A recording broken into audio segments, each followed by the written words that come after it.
I'm Paul. And I'm his son, Luke. This is our 1962 Pontiac Catalina. And we're out here at Summit Motorsports Park. It's an employee track day, and we're here to stretch its legs.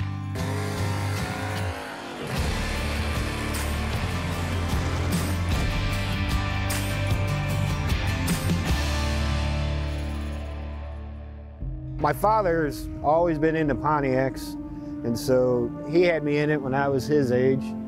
I got an older brother that owns an engine shop that builds traditional Pontiacs, so he had this car, and he found a 61 Catalina he decided he wanted, and I happened to be in the market for one, so I picked it up off of him last year, and him and I just decided to tackle it one project at a time.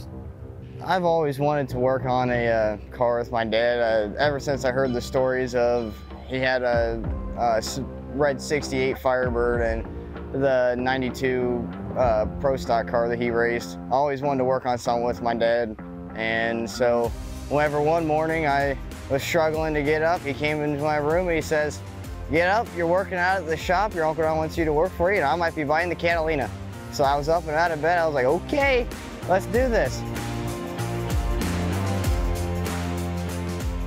With my dad, it's kind of funny to see the differences because he's worked on and off with his brother so much, and I just started working there last summer, so there's a bunch of new things that we do, and then there's a bunch of things that he does. And I learned the differences between the old ways that they do it and the new ways, and it's just a big learning curve. There's a bunch of things I would never knew about the car or anything about the Pontiacs himself if it wasn't for him. Last August, we were here at Norwalk for the Pontiac Nationals, and at the time I had an engine in it that it was about 18 years old, race engine with roller lifters in it, and you can't really hear much in the car with all the rattling and stuff. So Luke was in the staging lanes with me, and he gets out of the passenger seat. I'm about to make a pass, and he immediately hears something he didn't like, so he turned around and gave that to me. Roller cams already make a bunch of noise anyways, but this one, the fact that I could hear it in the car and it sounded like valve tray noise and clacking of some sort, I immediately thought, like, that's not good, because it was an abnormal noise that was never in the car before, and it just started. I was like, that doesn't seem right to me. And sure enough, I get up to the front of the car, I pop the hood, and I'm listening. I'm like, yeah, no, cut it, it's bad. It was real bad. So far, all we've done is the engine. We got many more projects to go, but it's a 428 cubic inch Pontiac engine with a solid lifter camshaft, ported heads by DCI Motorsports with a ported matched intake, a 1050 Dominator carburetor, file fit rings, Summit Racing rod bearings, Federal Mogul mains and can bearings, ARP studs all throughout the engine, hold the crank in place, the heads in place, Melling oil pump, rebuild it all.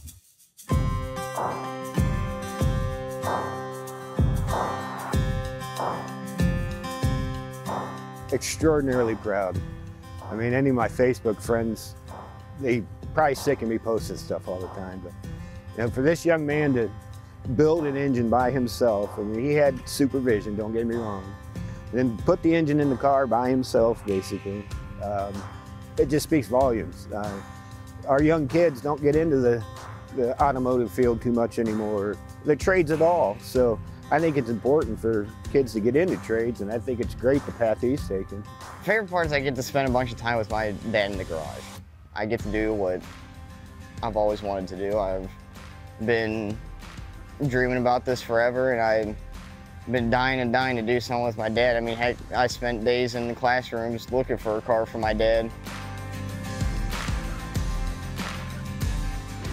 There's a lot of engine builders across the nation couldn't build, and he did it.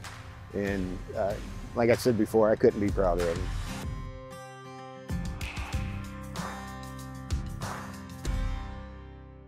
I supervise the data entry and web support departments. I've been at Summit for, this will be year 24. I think being involved in the hobby, you understand the customer better and their frustrations. Because you do get aggravated and you find someone to take it out on, and customer service agents, they definitely get it taken out on them. But if you can walk a mile in their shoes, where I've done it, I've gotten the wrong part, I've sold myself the wrong part, or something broke that shouldn't have broke, you're able to understand them much better. What's really nice with all your coworkers, everyone's into something different. You got guys into trucks or guys into the imports, and if you have a question, you're curious about something, or maybe you're fixing your truck at home and say, hey, I'm running into this. Have you ever experienced this before? So just endless knowledge at Summit Racing. So my next project is going to be to go through the front end, and I do want to put power steering on it so my wife Dina can drive it as well. But we've got interior pieces that we need to install: carpet, headliner, door panels. The seats were recovered, so those are in good shape. I gotta get door seals on it because right now if I get caught in the rain, it leaks in the car. So it sounds like a lot if you put it all on paper for one thing, but if you take it one step at a time, like I'm gonna do the front end. It takes me a weekend or two to get it done, then I'll think about doing the next project. But right now it's to make it more comfortable. I have friends that are into cars. Most of them are into imports or something like that, and in the back of my head I know that I think I'm a little bit better. I'm gonna have the faster car, the cooler looking car, because, well, it's just me, my mentality. Nobody else is gonna have a car like me in high school.